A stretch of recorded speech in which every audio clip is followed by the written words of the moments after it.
plateau pour la dernière partie de cette émission.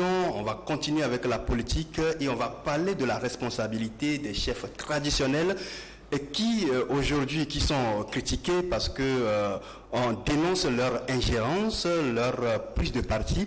Et Ferdinand, lorsqu'on évoque l'actualité politique, on fait allusion également aux répressions politiques, on réprime les manifestations et pourtant quand on revient, on reprend le discours de Faure Gnassingbé, il a mis l'accent sur la sécurité et la protection des citoyens. Il dit toujours le contraire de ce qu'il fait. Tout le monde le sait. Ça fait quand même longtemps qu'ils sont dans ce jeu-là. Dans ce pays, il est quasiment impossible aujourd'hui de manifester. Même pour les journalistes, on ne sait pas ce qui va se passer d'ici quelques mois parce qu'on a quand même des bribes d'informations qui nous inquiètent. Il y a un confrère justement qui a sorti cette affaire de 200 millions où une jeune ministre a acheté une villa vers Kégué qui recevait des menaces et hier sa voiture a été un peu endommagée. Donc on vit un peu dans la hantise et on ne sait pas ce qui va se passer. Il est quasiment impossible de manifester aujourd'hui. La répression elle est totale. Des responsables de partis politiques sont en prison avec leurs militants. Des gens sont condamnés, on a bloqué des outils de travail de certaines personnes. Notre rédaction a reçu beaucoup de témoignages où des chauffeurs, des gens qui prenaient leur voiture pour amener des militants volontairement dans les manifestations, on les a pris après dans la circulation, c'est-à-dire qu'à des jours normaux, on les a identifiés, on les a arrêtés, on a inventé des prétextes, on a bloqué leurs voitures qui sont actuellement à la brigade dans les gendarmeries, brigades routières. Donc on est dans une posture de punir les gens et de leur arracher même ce qui doit leur permettre de vivre. Et donc quand vous êtes dans un pays comme ça, où vous vous comportez de cette manière-là, vous brimez les gens, vous tabassez les gens, vous rentrez même dans les maisons, vous punissez les gens, et les hommes d'affaires, vous coulez leurs entreprises parce que vous pensez qu'ils ne sont pas de votre côté, ils sont du côté de l'opposition, vous brûlez les marchés. Et après, on vient nous dire dans un discours à l'Assemblée nationale que bon, on travaille à la sécurité, à la paix et tout ce que vous avez. Et au renforcement de la liberté d'expression. Tout ça, c'est des histoires. Maintenant, on parlait de l'opposition. Moi, je n'avais pas fini avant de tomber sur la question des chefs traditionnels. Je pense que d'ici 2020, cela fera 30 ans que nous sommes avec la même classe politique. Il faut qu'on soit sérieux. Il faut que nous, les Togolais, à un moment donné, on arrête les problèmes de partis politiques et qu'on fasse vraiment le bilan. Parce que ceux qui avaient 20 ans en 90 ont 50 ans bientôt. Ceux qui avaient 10 ans en 90 ont 40 ans bientôt. Et on ne peut pas continuer avec la même classe politique qui va toujours aux élections, à chaque fois qu'il y a l'occasion de se débarrasser du régime, ils se querellent et puis après chacun prend sa route, comme ils sont en train de le faire actuellement. Rodrigue vient de le dire. La préoccupation actuelle de nos partis politiques, c'est l'organisation des élections locales. Parce que des gens dans les partis politiques ont envie de devenir... c'est légitime, hein, je ne dis pas que ce n'est pas légitime, mais quand vous luttez pour vous débarrasser d'un système, le premier objectif, ce n'est pas de chercher un siège de député ou de je ne sais pas quoi, de conseiller municipal. Alors, pour faire quoi d'ailleurs? Et donc, aujourd'hui, quand vous allez dans certains partis politiques, l'ambiance, c'est comment on prépare les élections locales. Une date vient d'être donnée, c'est comme un appât qu'on vient de leur jeter, les réunions se multiplient, et donc, on ferme les yeux sur les histoires de réforme. Parce qu'on se dit, bon, si on a les réformes minimales, on a deux tours, on a limitation de mandat, on verra si un jour ça va être respecté, mais on a les deux tours, chacun pourra faire son business en étant candidat. C'est ça en fait. Chacun va faire son business au niveau de son parti politique en étant candidat. Parce que c'est facilement justifiable, parce que c'est deux tours. Donc, quelqu'un dans la région des Savanes va être candidat, quelqu'un dans la région, je ne sais pas, zone Tabligo, tout ça va être candidat, quelqu'un va être candidat à Lomé, et après on va dire oui, c'est parce qu'il y a les deux tours, après on verra si le deuxième tour, on va faire une coalition pour battre l'adversaire. Or, l'adversaire, en mettant tout ça en place, en bidouillant les listes électorales, ne vous donnera même pas l'occasion de passer au premier tour. Et il va tout bidouiller, comme par exemple Macky Sall l'a fait au Sénégal, pour dire oui, j'ai gagné même à 52% au premier tour, et puis ils vont militariser le pays, et vous allez voir, les mêmes opposants reviendront nous dire, on a volé, il faut ressortir dans la rue pour manifester. Je pense qu'à un moment donné, en toute sincérité et de manière posée, il faut poser le problème de la stratégie de la classe politique de l'opposition. Est-ce qu'elle a marché? S'il n'a pas marché, il faut réfléchir à définir d'autres stratégies. Est-ce que les hommes qui sont aujourd'hui au devant de la lutte, est-ce qu'ils sont encore capables de nous apporter quelque chose? Si oui, on les garde. Sinon, il faut quand même poser le débat. Même si ce débat choque des gens, mais ça fait mal à certaines personnes, c'est tout un peuple qui est pris en otage. On vient de parler du Bénin, c'est la même chose. Le problème aujourd'hui en Afrique, c'est entre le peuple et l'élite. L'élite a failli. Dans tous les pays, c'est la même chose. L'élite a failli parce qu'il y a la corruption, parce qu'il y a les ambitions, les égos, tout ça. Et les gens n'ont jamais mis le problème des peuples au devant. Ils ont toujours mis leurs petites histoires de calcul, d'apothicaire là devant. Qu'est-ce que je gagne, qu'est-ce que je mange? Donc, je pense que nous devons réfléchir sérieusement parce que moi, je suis très inquiet. Par rapport à ce que le pouvoir est en train d'organiser, ils sont en train de militariser le pays pour passer 2020 en douce. Et par rapport à cette opposition désorganisée, je ne vois pas d'où viendra vraiment la force ou bien le rapport de force qui pourra les contraindre. On dit oui, le peuple va réagir. Mais un peuple comme celui du Togo, qu'on a énormément appauvri, qu'on a énormément vidé de toutes ses forces, c'est-à-dire qu'on a mis dans ce pays un système. Les gens qui gouvernent ce pays gouvernent comme s'ils sont en occupation. C'est-à-dire qu'ils ont gagné une guerre, ils contrôlent le pays comme s'ils sont sur un territoire occupé. Ils affaiblissent tout le monde. Aujourd'hui, vous allez voir dans la presse, les journaux engagés, il y en a combien qui sortent encore? Beaucoup ne paraissent plus. Ils ont utilisé les méthodes économiques pour affaiblir les journalistes, pour affaiblir les gens. Et donc, je pense que nous devons réfléchir, réinventer. Les gens doivent réinventer une autre manière de faire le combat et être efficace plutôt que de faire les mêmes choses depuis 30 ans qui ne nous apportent pas grand-chose. Oui. Que faut-il faire devant cette situation telle que présentée par Ferdinand? Que faut-il faire et qui doit le faire? Sinon, après 2020, on restera là à parler de l'opposition et on a l'impression que ce débat date de belle lurette. Après 2020, on risque de parler encore de cette opposition, qu'est-ce qui a marché, qu'est-ce qui n'a pas marché. Que faut-il faire concrètement? Parce que quand vous prenez le Soudan, l'Algérie, dans d'autres pays, ce n'est pas l'opposition, c'est le peuple, c'est la population, ce sont des organisations et qui ont pris le devant de la lutte. Mais au Togo, depuis 30 ans, bientôt 30 ans, c'est l'opposition, on parle de la même chose. On risque de parler de la même chose après 2020. Que faut-il faire concrètement? Oui, vous savez, il y a un phénomène. Quand vous retournez, par exemple, dans les années 90, 91, et puis après en 2005 et tout, quand vous prenez, par exemple, des zones comme Bé, ce sont des zones que certains avaient juré quand même de complètement gommer sur la carte du Togo, parce que ces communautés-là s'opposent à cette dictature-là.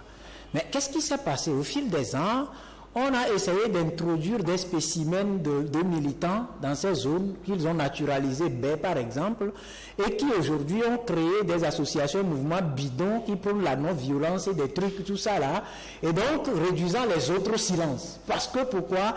Les vaillants, c'est un peu comme à l'époque de l'esclavage. Les vaillants, il y en a qui sont emprisonnés, qui sont tués, qui ont été contraints à l'exil.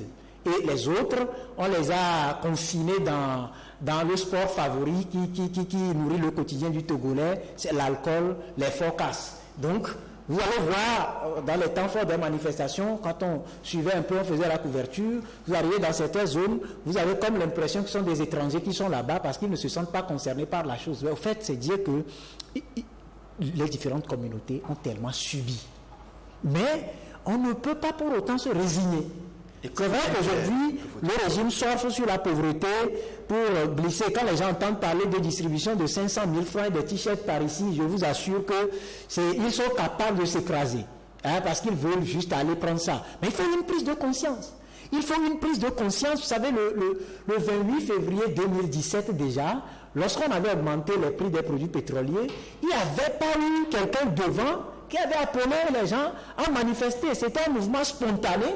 Et quand il a fallu que des gens prennent le devant. Ils sont allés monnayer les efforts des populations pour mettre quelques millions dans leur poche et étouffer le mouvement dans le feu. Donc aujourd'hui, le peuple togolais ne doit plus véritablement s'attendre à quelqu'un qui va les appeler, venez, on va manifester. Je pense que ça peut prendre corps quelque part, mais l'important, c'est que les gens ne se comportent pas comme des étrangers.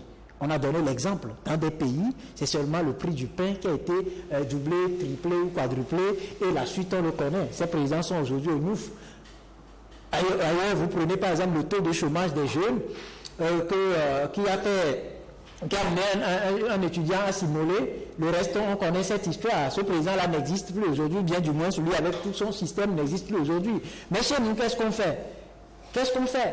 On tue, on tabasse, on viole les domiciles, on fait tout ce qu'il faut, et on est là, nous sommes des anges. Ce qu'on peut mieux faire, c'est d'aller soumettre un document comme qu'on veut manifester, on demande la permission de manifester, et vraiment un ministre qui manifeste un mercredi, le matin, il rentre dans son bureau à 16h, qui peut communiquer pour dire à partir d'aujourd'hui, les manifestations ne sont plus acceptées les jours ouvrables. Et puis, dans l'autre contexte, c'est quand par exemple tout se fait pas sur des bases légales.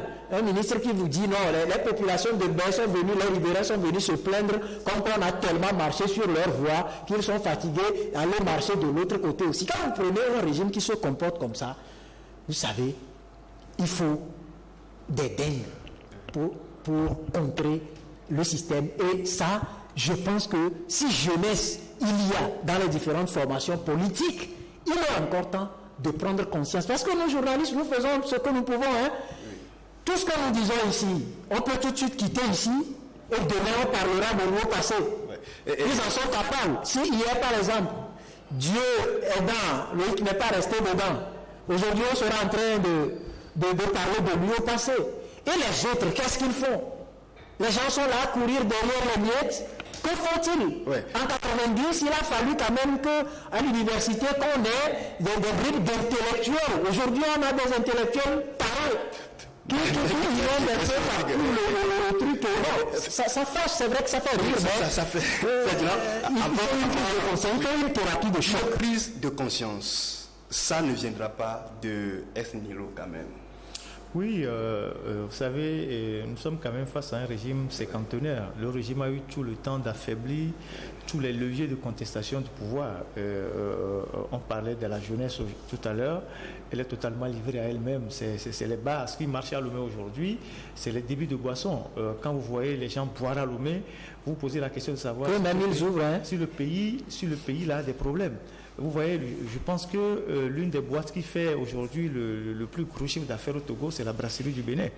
Et c'est inquiétant quand la jeunesse se saoule à ce niveau-là. Et les dirigeants se saoulent aussi, parce que c'est eux qui boivent les champagnes, tout ça jusqu'à 2 milliards par an.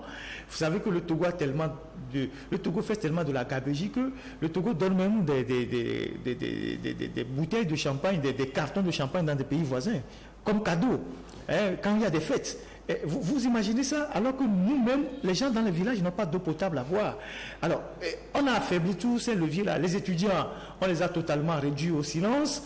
Les étudiants d'aujourd'hui ne sont pas encore il y a 4 ans, 5 ans ou peut-être 10 ans, les étudiants qui étaient vraiment courageux, qui étaient conscients de leur situation.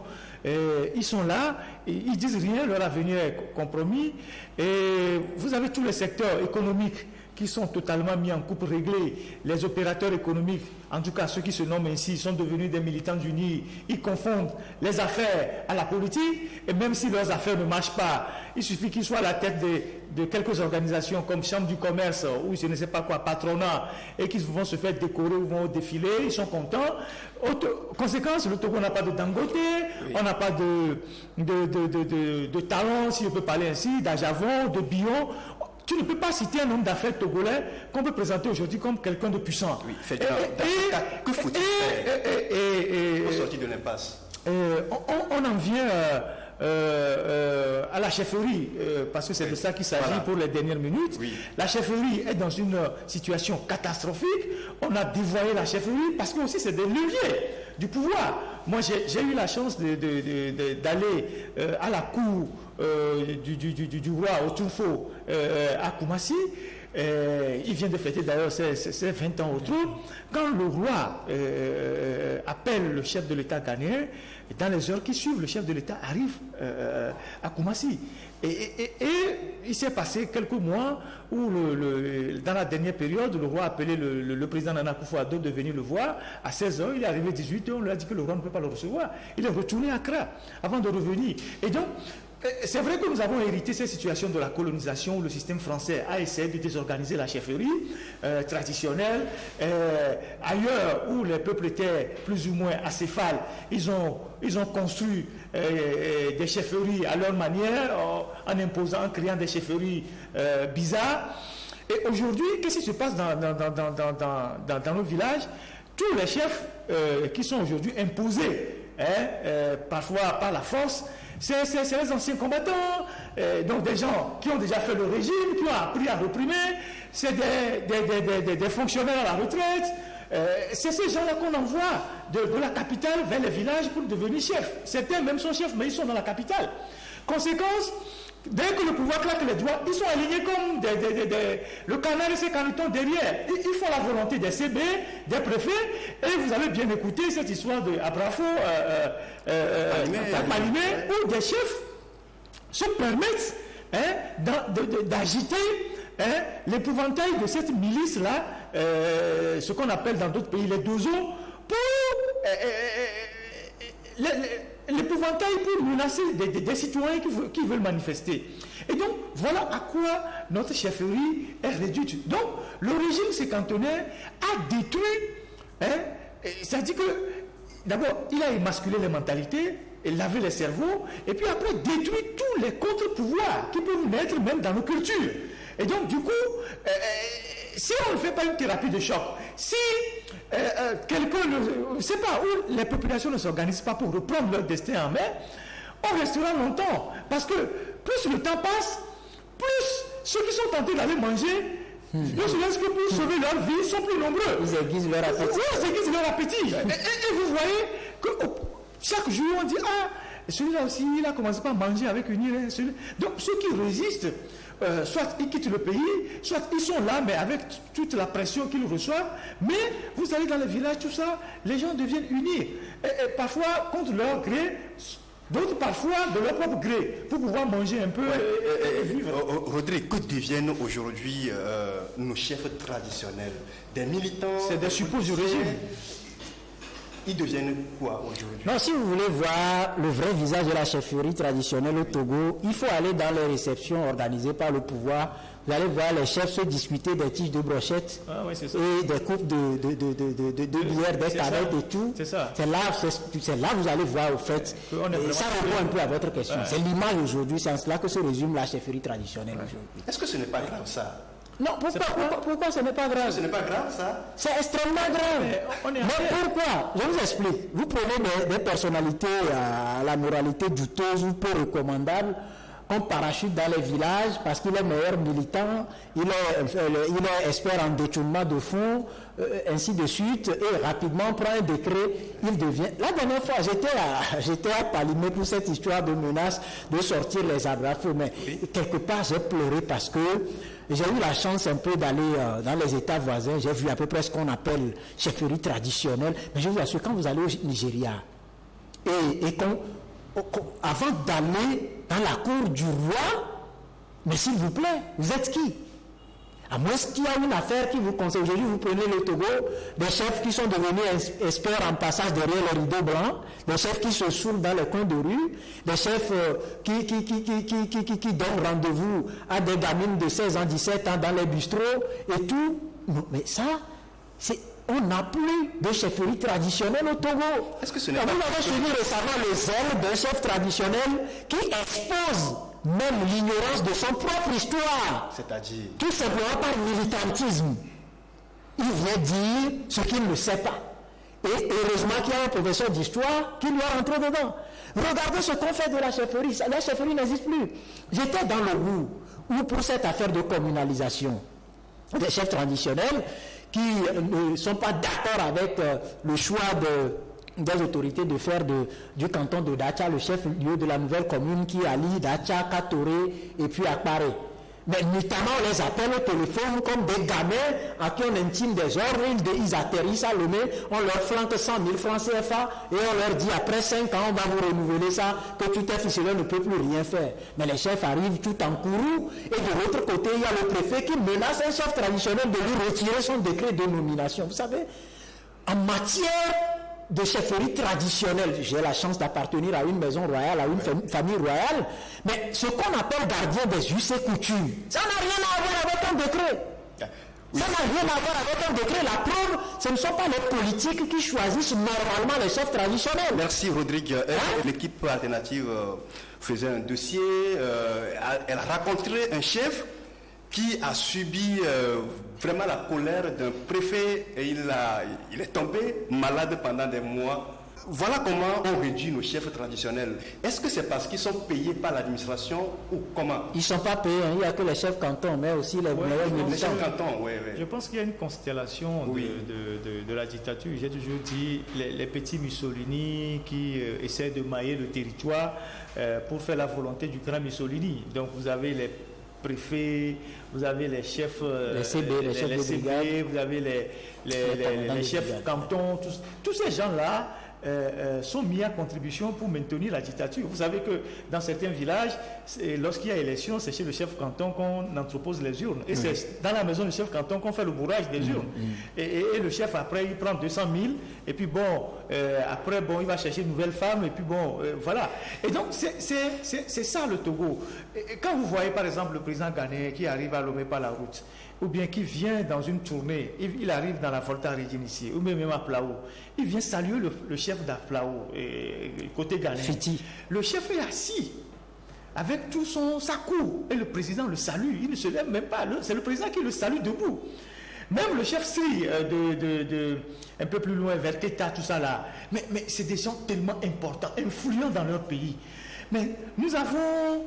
Et je ne sais pas si on peut les appeler des chefs, mais des individus ici, ils vont chercher un loco quelque part, et puis deux onini par là, ils mettent sur leurs pieds, ils trouvent un chapeau bizarre, et puis bon voilà, ils sont chefs, et pendant les manifestations, ils sont alignés comme des gamins pour aller chercher une canette de bière, ou bien pour prendre quelques brochettes, et ce sont ces gens-là qui se comportent comme des réfugiés, des gens qui ont des problèmes alimentaires, que nous appelons les gardiens des us et coutumes.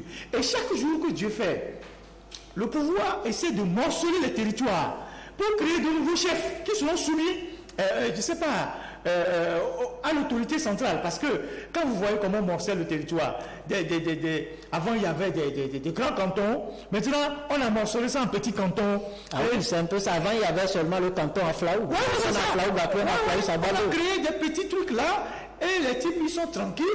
Et bon voilà, on dit bon, c'est le 27 avril. Et ils se mettent tous dans des outils d'armement. Ils se mettent tous dans un même bus, on les transporte, on les amène là, ils font le défilé et puis après on leur donne 5 000. Je pense que notre société a fondamentalement un problème et un problème que nous devons régler. Malheureusement, ceux qui doivent travailler à régler ce problème-là ne sont pas mieux que ceux qui créent ces problèmes-là. Nous avons quand même des gens instruits, des intellectuels, des universitaires, des gens qui sont d'un niveau acceptable. Vous savez, dans les années 60, le plus grand niveau des gens qui ont fait la lutte en Afrique, c'est les instituteurs. Il y a beaucoup de chefs d'État qui étaient instituteurs, qui n'avaient pas de grand niveau. Ceux qui étaient les plus grands diplômés, c'est les Sylvanus Olympio. C'est pour ça d'ailleurs qu'ils en ont payé le prix le plus lourd, parce qu'ils étaient vraiment en avance sur leur temps. Mais vous avez d'autres dans d'autres pays qui ont mené la lutte de manière honnête, ils étaient des instituteurs.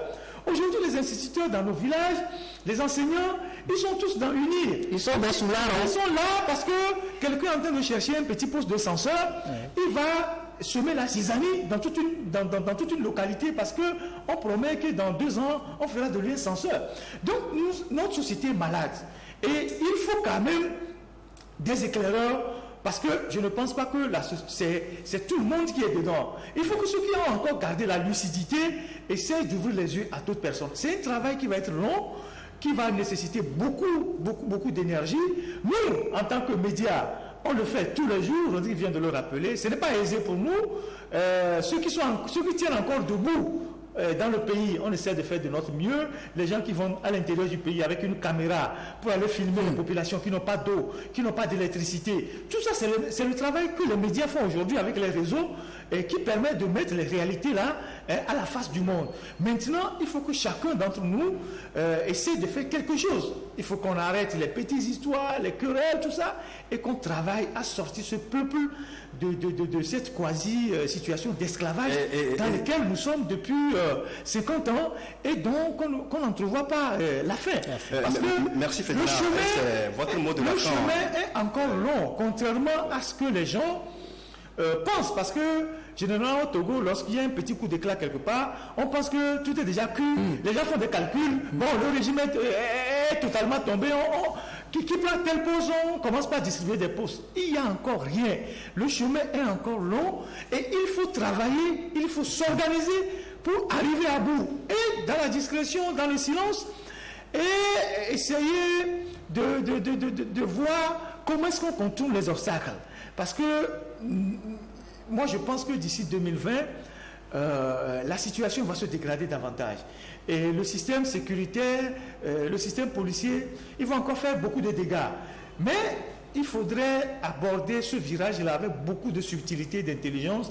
Et donc nous, en tant que médias, on va continuer par faire la pédagogie, faire le travail que nous faisons, ce n'est pas aisé pour nous, mais on espère que chaque couche de la société, depuis les politiques jusqu'aux organisations de la société civile, les associations qui pullulent aujourd'hui de partout, qui ont fait de la lutte, elles font du commerce. Parce que ça aussi, on ne le dit pas assez. On a tellement d'associations dans ce pays. Ne touche pas à mon oncle, ne touche pas à ma tante. Ce n'est même pas ça. Ça dit même des associations qui se disent porter le combat démocratique, qui sont en réalité des organisations d'anarcheurs, qui prennent de l'argent un peu partout et pour enfoncer la population, qui ne travaillent pas, mais qui disent aux gens, oui, nous on fait ceci, on fait ceci, on donne de l'argent. Il faut que chaque acteur dans ce pays-là prenne conscience que notre pays est en train de mourir et essayer de voir qu'est-ce qu'on peut faire réellement pour redresser la barre. Merci Ferdinand, c'était votre mot de la fin. Rodrigue, c'est vrai qu'on est talonné par le temps, puisqu'on s'achemine tout doucement vers la fin de cette émission. Votre mot de la fin? Ah ben, mot de la fin, en tout cas, je dirais que tout ce que je peux dire avec assurance, c'est que tout ça a une fin. Tout ça a une fin, je ne sais pas comment, mais ça a une fin. Mais est-ce que cette fin, c'est la question que je voudrais que M. Faure-Gnassingbé se pose, est-ce que cette fin ne sera vivable, dure? De quelle couleur sera cette fin? Quel sera le contenu de cette fin? Où serai-je? Est-ce que je serai emporté dans cette fin? Puisqu'il voit l'exemple dans d'autres pays. Je l'ai dit tantôt, il y a des présidents, actuellement on parle de haut passé, mais hier, où il y a quelques heures, ils étaient les hommes forts de leur pays. Donc tout finit par s'y. Et à l'opposition, on ne vend pas la peau du loup sans l'avoir vu. Messieurs, il faut arrêter de se battre pour un petit gâteau ou pour des choses insignifiantes. Il faut se lever, balayer tout ça, renverser la table, parce que c'est ce qu'il faut aujourd'hui. Il faut forcément renverser la table pour redresser ce pays. Et là, je rejoins Nicolas Lossom qui a longtemps parlé de Singapour. Un trou à rats qui est devenu ce qu'il est aujourd'hui. Le Togo, on peut encore transformer ce pays. Et c'est le travail de chacun qui va nous permettre de faire véritablement du Togo l'or de l'humanité auquel nos ancêtres ont véritablement pensé et travaillé pour. Merci Rodrigue Arego, vous êtes journaliste, correspondant de Radio Canal K. Je rappelle que c'est votre deuxième passage chez nous et puis on espère vous retrouver. Ce sera toujours un plaisir. Merci Ferdinand, je rappelle que vous êtes le directeur de publication de l'Alternative. Merci d'être passé chez nous. C'est la fin. Ce sera demain dans les kiosques. Oui, qu'est-ce que vous nous allons décrypter un peu le discours de M. Faure-Gnassingbé, publier une tribune d'un confrère qui nous l'a envoyé, et puis chronique politique, et puis un article qui passe sur le patronat togolais et ses faiblesses, pourquoi l'économie togolaise ne tourne pas, pourquoi on n'a pas des hommes d'affaires puissants, pourquoi nos hommes d'affaires sont devenus des griots du régime et tout ça. Vous ne pouvez pas imaginer que nous avons un patronat mais qui n'a pas de siège, c'est-à-dire que le siège du patronat se déplace selon le mandat de chaque président, alors que ça c'est les patrons de l'économie commis ça. Ils ne sont même pas capables de construire eux-mêmes un propre siège. Ça, c'est l'image même de notre pays et c'est quand même écœurant. Et nous faisons ces analyses-là pour nos lecteurs demain. On espère que ceux qui sont des nôtres vont toujours se retrouver. Et nous rappelons aussi que vendredi prochain, l'alternative ne sera pas dans les kiosques pour des raisons de 1er mai. On va se reposer un peu parce que c'est quand même des bauches d'énergie qu'on consacre à ce journal-là chaque semaine. Et donc on va laisser la rédaction se reposer un peu. On reprend lundi certainement avec un nouvel enregistrement de l'émission, l'autre journal et puis la rédaction. Merci Ferdinand, chers internautes, chers lecteurs, vous êtes servis. Alors, il suffit de faire un tour dans les kiosques et vous avez votre exemplaire de l'alternative de la semaine. C'est la fin de cette émission. Merci de nous avoir suivis et portez-vous bien. On se retrouve la semaine prochaine pour un autre numéro.